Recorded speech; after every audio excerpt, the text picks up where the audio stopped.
Jony Ive could help OpenAI directly compete with Apple in the consumer hardware space, which is insane if you think about it, right? If OpenAI directly compete in that space, which puts more pressure on the iPhone maker the most in recent years, that's interesting. What's up? What's up? What's up, everyone? Welcome back to another episode of Autonomous Income. I'm your co-host, Deuce Noble. And I'm your co-host, DJ. What's going on today, Deuce? Hey, man, it's been a crazy week. This week, there's been a lot of announcements. A lot of cool Man, things have sprung up. I mean, essentially, it's I/O week, okay? And I don't just mean Google I/O. I mean in and out of everything. Google, I see what you did. I see what OpenAI, you did. Yeah, Claude. Everyone has been dropping announcements. Microsoft. There's been so many announcements. So let's go ahead, get into it. DJ, which one do you want to start with? Because I've got a plethora. I mean, we can just pick it. Name your tune, yeah, bruh. man. I mean, there were so many things. Google had Google I/O this week, and I mean, the week really kicked off with Microsoft Build, and You then know what? Let's Anthropic start there. today. Let's start with Microsoft because since they kicked the week off, we're gonna kick it off with them. Let's start Yeah, what they we'll got kick off with Microsoft, and just like I said, we'll keep it high level. We will do deeper dives into all the things because there was just so much news. So, because there's we so don't want much. this It to is be about to be information overload. overload. Yeah, overload. So there's just hard, but mainly with Microsoft, I mean, they are very, well into, AI agents and that whole, just concept as a platform and all of those things. And like, it was just really good. I mean, they dug in a lot deeper with GitHub Copilot, and their phrase that was said on the stage was just like, instead of a pair programmer, now you have a peer programmer as it comes to, GitHub and their things. What was your take on it, Deuce? I mean, I do like pairs. What Rick Ross say? But no, I think, what they are doing is really, really cool because it's not only are you, hey, I'm a pair programming. You got to think from conventional coding and especially in the industry, you're coding with a partner and you're kind of bouncing ideas off of each other. You have one person driving, the other person doing certain things. But now you have a peer, they're calling this their peer programming, PEER, which essentially is you have someone who is there kind of as an agent, guiding you along, assisting you on things like completing your structures, completing some of your algorithms that you might have, right? Recommending certain things. So they are going above and beyond to the next level to show you what it looks like, right? So I'm really excited to see what this next phase of coding looks like. There's been a few things, other tools have dropped, but this one, Agentic World, I'm open all to it. Yeah, I mean, they have an agentic web. I mean, that they've really been pushing, and also recently, Matthew Berman, another YouTuber, he sat down with Satya and had a really good conversation, and kind of posed a lot of the questions that he's had over the time. So I would suggest you guys also check that out as well. But agentic web is really what they're pushing. Like I said, we'll dive deeper, but there's just so much to cover with all of these events that happen. But I would say Microsoft Build, they did kick off the week pretty solid with their But even improvement. even into Microsoft and their build, they're integrating with MCP, which is, the Model Context Protocol, and having that natively into Windows, right? And I think that is also essential because they also announced, or not announced, they're launching their AI Foundry. So that's really going to help a lot of their operating systems with certain applications. But, even with their build and going into the coding piece, like it's great for the users. It's also great for developers. So I love to see it. Yeah, yeah. So we'll definitely get deeper into their agentic web, but I would definitely say there's a lot. I think The Verge has their keynote and they shrink it down to 10 minutes or 15 minutes or however long they kind of come. That's definitely worth the watch also, or the full keynote if you want to watch all the details and everything like that. But they kicked off the week pretty solid, just talking about their improvements to the platform and what happens. And I know all these companies, strategically want to release, they want to ride that hype wave. But for us, like when we're reporting all these things now, it's hard to remember each one of the specific details that I kind of wanted to kind of go in. So that's why we're going to carve out time specifically to give each one of them kind of their shine and talk through those things too. But a lot of AI agent and agentic workflows and everything like that Microsoft was kind of touting this week. What else we have, Deuce? A bit of Google I/O, right? Google I/O was this week, and they kicked off their keynote with a bang. Had a lot of high flying headlines basically coming out of I/O. One of my favorites, of course, and I'm just going to throw it out there, is the Android XR. announcement that's been floating around for a while. We talked about that a little bit, DJ, but that's probably the most exciting thing for me coming out of Google I/O. What about you? What are some of your top things you've seen out of Google I/O? Man, Google I/O. I mean, they just consistently have been cooking lately.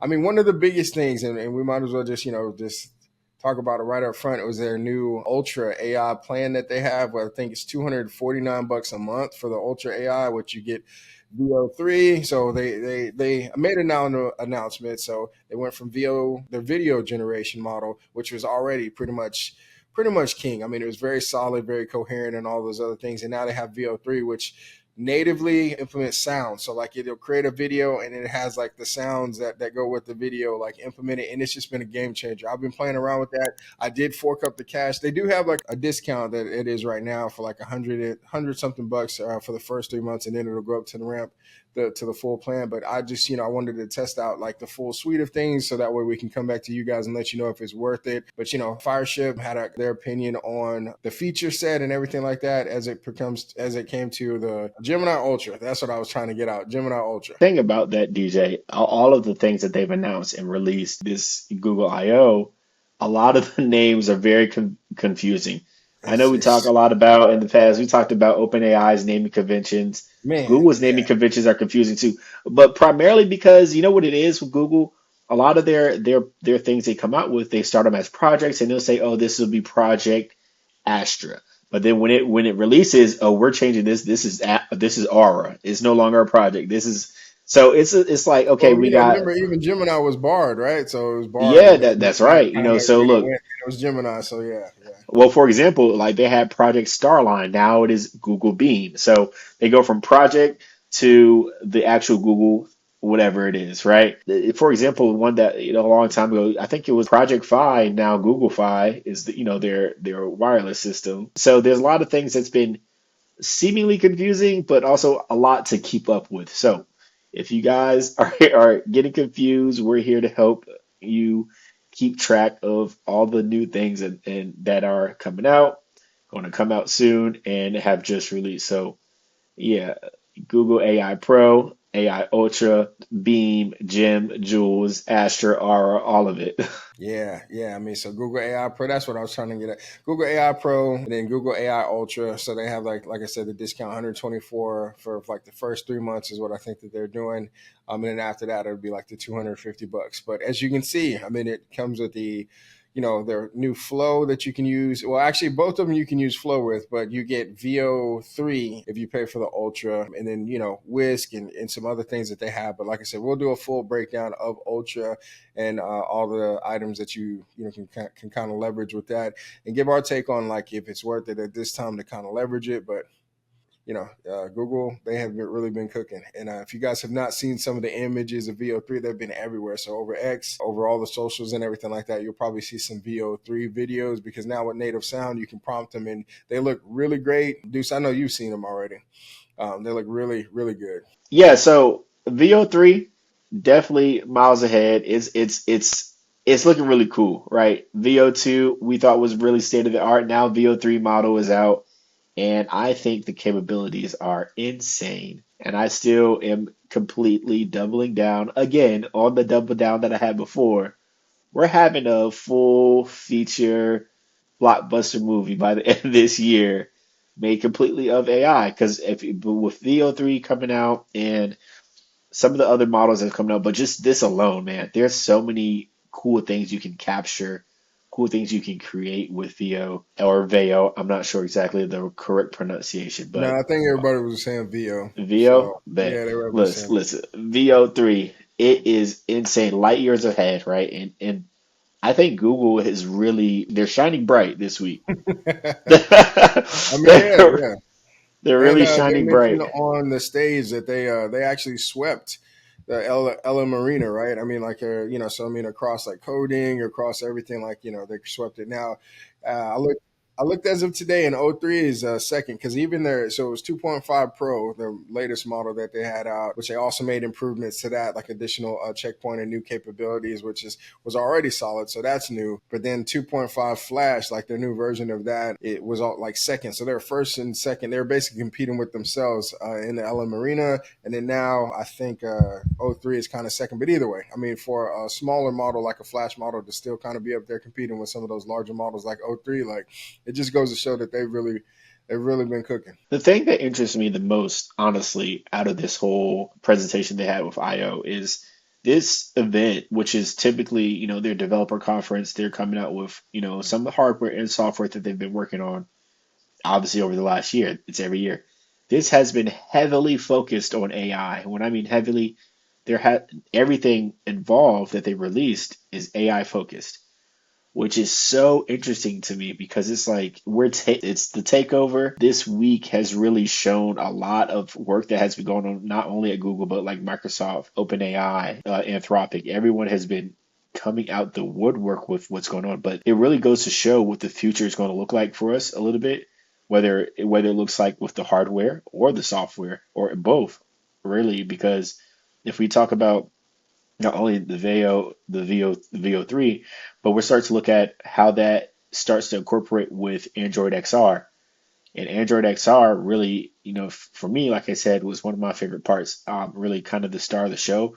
Not only is it, just the hardware that's coming out, but, they're having really, really sleek frames that are coming out. They have a partnership, I think, with Warby Parker to produce some really cool hardware, right? And what that software is going to do, Android XR, is really going to shape definitely the next decade. But look, our grandkids going to be feeling the effects of this. I feel like what's happening now in tech and in the realm of AI, that realm of what's happening with AI in the tech world is really, really transformational. And I'm excited. I'm still excited how a lot of this is going to work, right? This is very much the highs of it, but man, crazy stuff going on. Yeah, it's crazy. And each one of these videos that you guys are seeing now, they have audio that's on them. I would definitely say to check it out because it's all native. Like you can see the onion, or you can hear the onion sizzling here. The Music violin. comes out like so. Yeah, like you'll hear like the people walk on the snow, so you'll hear the snow kind of crunching underneath people's feet. Like it's just they I don't know. They're really good. And then, of course, I used to call it Imagen, but I think it's called Imagine, is what they call their image generator, their text to image generator. And that version 4 came out, and that's super solid now and definitely more creative. So you can kind of use that to create images and then use WIFs to turn those to work with, I guess, VO on the back end to kind of animate those images and everything. But just all across the board. And Imagen, Imagine 3, that was already like winning in the leaderboards, and now they dropped Imagine 4. So You know what's funny? I bet it was Imogen when they first. Let's say, look, I'm gonna just this is Medusa's speculate, a two little cents. speculate. This is Deuce's 2 cents. When the developer or project manager, product manager, whoever came up with the idea, Imogen, it's probably an image generator, right? And then of course Google with their widely global offices probably had someone over in Europe say, oh, Imogen is cool, put it together, but we want to call it Imagine, right?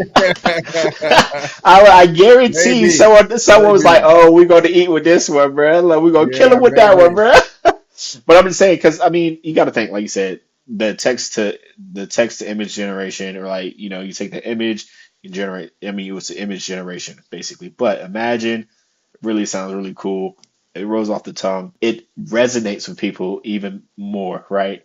Say, "Oh, well, I'm gonna use Imagine to create something," and said, "Oh, what's Imogen?" I bet it was Imogen. yeah. I mean, who knows, That's just man? At my this two point, cents but on it, bro. yeah. But to keep us moving, also in the vein of this, and I'm glad you brought up that because Android XR in our past, if you guys don't know, Deuce and I've mentioned before, we worked on a lot of augmented reality things, computer vision projects, I guess, if you will, in our past, and even has a couple patents that we're a part of. And the thing is, we're really early in that space. And I'm just loving the fact that a lot of this, hardware is now coming out because earlier we had these concepts and you have like a vision of what you want Man, to execute on, and you start, creating these ideas and doing some like, rapid prototyping and going out there. But then once you kind of do all these things, you got to also get ready for the hardware. So now that the hardware is really coming to fruition, like it just gets us pretty excited. And also form factor. We were so early that we didn't even know, what was it, 2018, 2017? Like, so it Yeah. was so early, like we didn't know like if it was going to be sleek glasses or if they were going to have these big devices, because VR was pretty huge at that time. But needless to say, like we're super excited about that. But that brings us to the latest partnership, which Deuce you can hit on with Sam with OpenAI and Jony Ive. Well, first, before we even get to that, real quick, I want to talk just I want to highlight a little bit about where we were back in 2017, 18 with the headset realm of things going on with the AR, VR stuff, right? Even now, it's to a point where today, with the things that are coming out with, we could talk about Meta and their Ray-Ban glasses, and then Google with their Android XR whole compatibility with people coming out with those devices for XR, because we talked about XR is the software, the OS operating system for wearable devices, wearable Oculus devices, essentially ocular devices. And I just want to add a note on how Apple Vision Pro, which came out what, 2023 maybe? Yeah, Was 2023, that I think. late Yeah, 2023? or early That thing is 2023. Yeah, whenever, not long ago, really. That thing essentially with the news of the Meta glasses, the Meta Ray-Bans, and Google Android XR, Apple Vision Pro, a thing in the past, bro. like I'm not even going to, really speculate too much about that, but it's just like, can you imagine wearing that piece of headset and that battery pack you have to walk? Who's walking around with that? You know what I'm saying? man. Yeah, I mean, and some people like it, and I've used it. I've played around with it. I mean, it is Yeah, immersive. it's cool. I just, it's the price point. It came out the price point, and Is they were early, right? I mean, that's they're one. early. They're Apple, so I mean, like the execution is good and everything like that. But I guess there's rumors that's spinning up right now, which they're going to come out with an updated version of it that might be a lot more sleeker. But yeah, you're right. Like, I just think the strategy that they're going with the Meta Ray-Bans and the Android XR whole move. Android XR, like I said, I mentioned they're getting stylish partners in Warby Parker and Gentle yeah, Monster. yeah. It's I, going to be a I crazy world, honestly expected Apple to do that. Like I really thought. right? So a guy that we both worked with before, him and I had a wager, and like he was thinking like Apple would go like super sleek and everything, and like they would go because they're all about design, and he thought that they would kind of take the Meta Ray Ban like approach and all these things. And this was before, and I remember when they announced the Apple Vision Pro, he texted me like out of the blue. He texted me, he's like, "Dude, you were right." He's just like, because I was just like, "No, I don't know if they're gonna go sleek. I think they're gonna kind of go bigger form factor. They're gonna try to merge augmented reality maybe with some VR capabilities where you can totally, So we were going back and forth, and he was like, "Nah, not Apple. Like they're gonna wait until they can get it so small where it'll be like very sleek and everything like that." But I'm sure that they'll eventually get to both, and they had to work with what they have. It's still really good. It's expensive, and Nah, you're right. And like I said, I don't want to go too far down the rabbit hole with this one because I think this still deserves a whole nother segment on its own. But back to the Sam and Johnny introduction. They were geniuses in the marketing. I'll say this, right? OpenAI is in Sam Altman and Jony Ive have announced a partnership which which entails, I'm sorry, a 6.5 billion acquisition of Jony Ive's company IO, which is a hardware AI hardware startup, and their announcement really entailed a whole lot and a whole lot of nothing. But essentially, we have hardware pieces coming out from OpenAI, which is crazy when you think about it, right? Game-changing events the day after Google I/O's huge monumental announcements. OpenAI drops this teaser video with Jony Ive.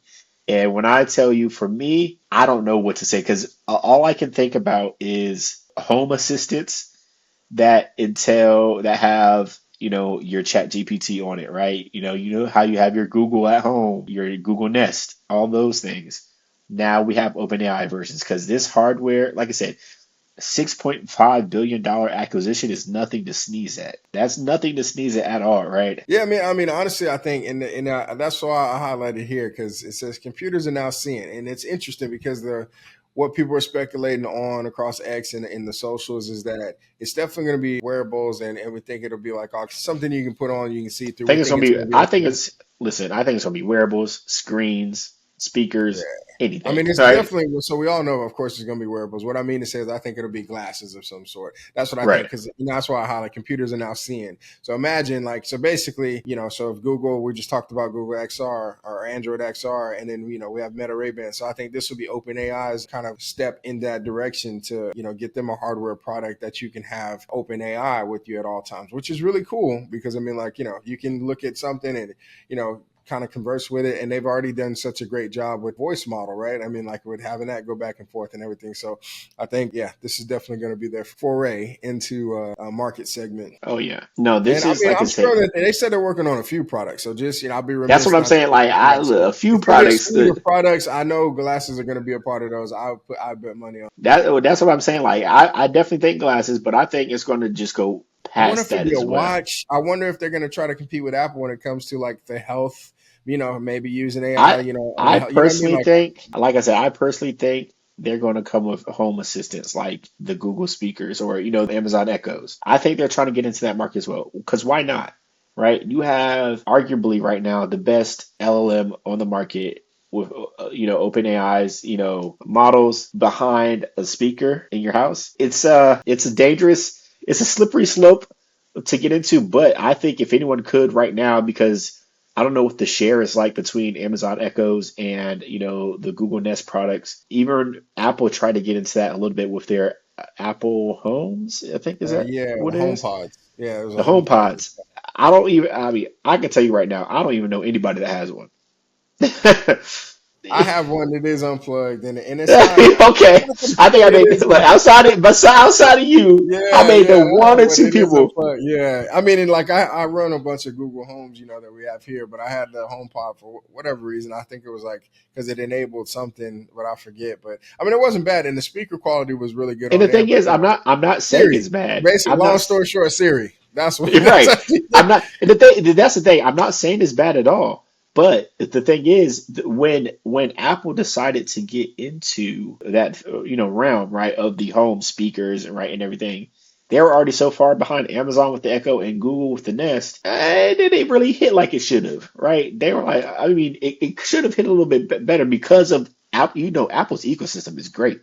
Like Apple's ecosystem is phenomenal, really. But the HomePod didn't really hit like I thought it would have or should have. I I would mean, have. it I for a would have. little bit. Like some people were fans of, but you're right. I think it's because really people get those for the intelligence and Google and even Alexa to that Yeah, matter. Alexa. Both of those are Yeah, just, both of those were still ahead of what Siri was, like, and it's still to this day. So now, and here's the thing also that I'll be remiss to say is like we had all these announcements from all these companies this week.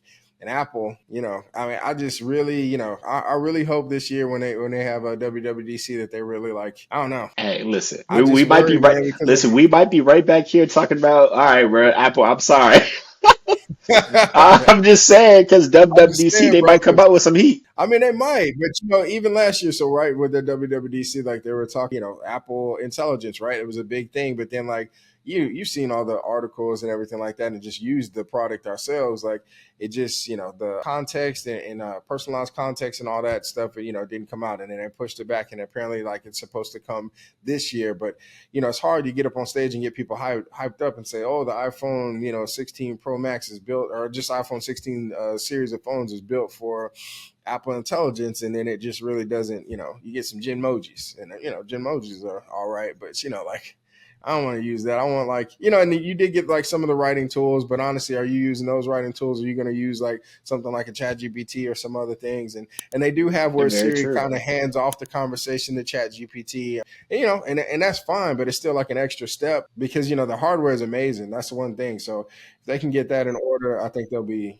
back on track. So on a more business note, Johnny Ive, essentially, he could help OpenAI directly compete with Apple in the consumer hardware space, which is insane if you think about it, right? If you really think about consumer hardware in that space, right now I touched a little bit on Apple's ecosystem of their devices, their iPhone, the phones, tablets, MacBooks. The ecosystem is phenomenal, right? Watches, all of that.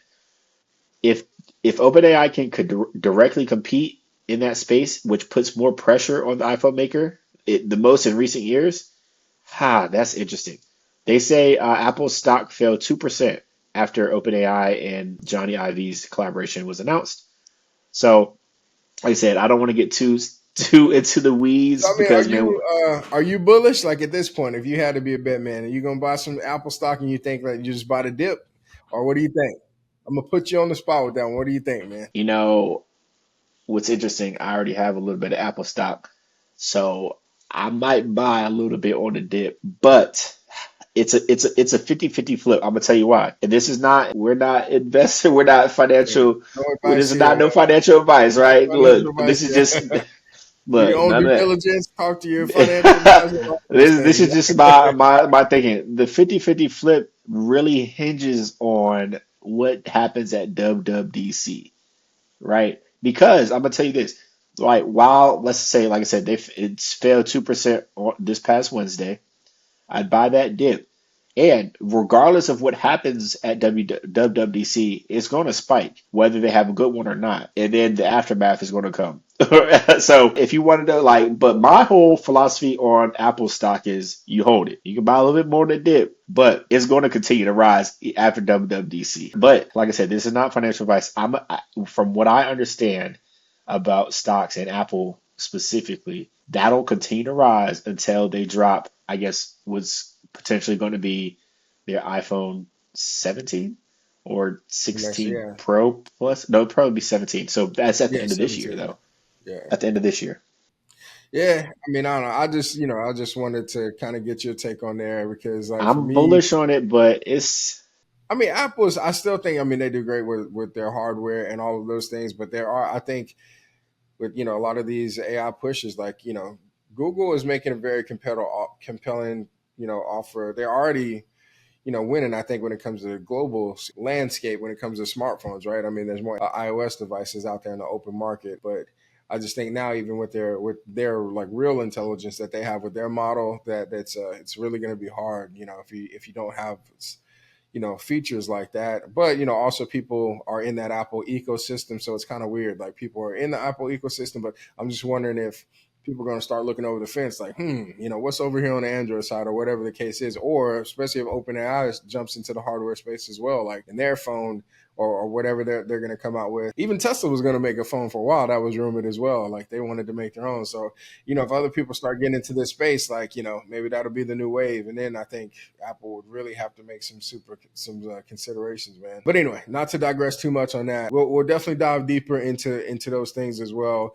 Lastly, we wanted to kind of talk about, the last part of news, Claude 4, Anthropic, they're also cooking, and it seems like they've made a pivot. I think Matthew Berman, I did watch his video, like he was saying, like they kind of shifted their position a little bit to not just focus just on being like chatbot and kind of competing with the Geminis and with the Open AIs and everybody else is doing, focusing on there, and they're going purely agentic and kind of putting themselves more into the stack and letting people kind of use their services that kind of in a different way. But I'll link that video down so you can kind of get his take on there before. But Deuce, what do you think about that? Man, honestly, I think it's a smart pivot for them just because I mean, Anthropic, of course, the fathers of the MCP. So they really have a piece of AI, the AI pie, so to speak, right? And I think they making this pivot and shift now really solidifies where they want to be. And if it's completely agentic, that is a great position for them to be, right? Because look, they see a void, and I think also from a business perspective, right? They know their strengths. They've seen what OpenAI is doing. I don't think it's fair for them to continue to compete where they don't have that power. That's just my 2 cents on that. But no, I like this move for them. Hey, I do like this move from only thing I was saying. Some people actually prefer the No, Claude series of absolutely. models. Yeah, like I mean, the creative writing, like because early in the days, like when they and I forget which version of Claude that it was, like it was actually really creative. I think at one point more creative than OpenAI at a certain point. And they go back and forth. So, but I guess I can see where they see themselves fitting in, and it makes sense because they really what they spoke about was their long running tasks and their agent workflows and everything like that. I really think they're trying to get into their and the coding is one thing because remember Claude Yeah, 3.7 Sonnet or the whatever. coding is Yeah, key, and coding was like their also thing. Before The 2.0. Claude Code SDK is Yeah, out yeah, too. yeah. So the 2.5 Pro model, of course, Google was on the Ellen board, at least, the leadership board. I mean, they have currently, I think they have the leadership position, but I guess with the benchmarks or whatever that Cloud for Opus, their model, so that might take the cake there. But either way, I mean, like I know for a long time, Anthropic has been like coding king, so I think they're battling that out with Gemini, with Google and Gemini and their suite of models and everything like that. But either way, I mean, like it's just a lot that's going on. I think it's a smart move for them, so I do agree with I them, didn't like think to it's a kind of great find move. their space in there and You got kind to of find your pivot a little niche, bit. right? And I mean, pivoting is great, especially pivoting early. Nothing wrong with it. I love it. I love this move for them as a company. Great look. Like I said, they have a lot going for them with some of their models. The code is definitely perfect. MCP is right now their niche.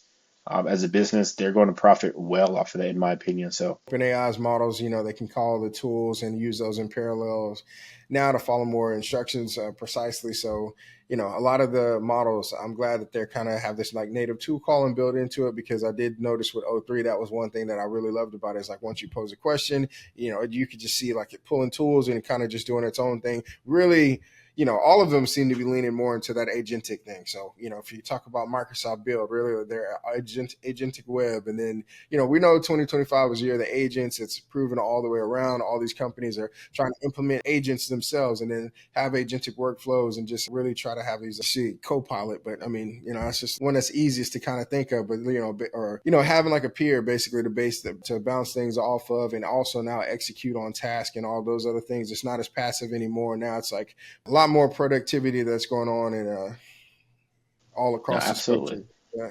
This IO week, not Google I/O, this whole IO week, the ins and outs of everything that's been happening Yeah. has been monumental for the AI world, the tech world. So, for those of you, if you are listening, if you made it this far, we thank you. If you have any concerns or questions about the things we talked about, let us know, man. Like I said, we want to give you guys a high level overview, some of the things that dropped, which has been a lot. And we want to, if you guys have any of those topics, hey, we want to hear more about this one. Let us know. We'll go ahead and do a deep dive into those. We're going to dive into a few of these on our own, but let us know in the comments what you guys think because this is news for us. If you guys have been keeping up with some of the things, let us know your thoughts as well. As always, like, comment, subscribe, and share. Maybe not that particular order, but do all of those things, Do all the right? things. Yeah. All the things. I mean, DJ, what else you got for them, man? Nothing, man. Yeah, tell a friend to tell a friend. But yeah, we'll definitely, like I said, do some deep dives into VO3. I want you guys to kind of see that. And my business owners, entrepreneurs, I mean, how you can kind of leverage that into your own business, use that for marketing. Marketers, I mean, this is just a time to be alive when you're into marketing. You can use a lot of this for your content. If you're content creators, mixing in a lot of these AI things into your workflow. So we can go over like tutorials on how we kind of leverage those for the platforms that we have and the clients that we have, like helping them out with their automations and, just AI workflows in general and all those things. But right now, it would just behoove you to, start playing around with Yeah, AI agents, start trying to play it vibe code around. and everything like that. I mean, No you can matter play if around. you're, whether you're a product owner or you work in tech or you don't work in tech, hey, this is for you. I promise you, this is where you want to be. And we're glad to have you. Other than that, man, we'll catch you on the next one. Peace.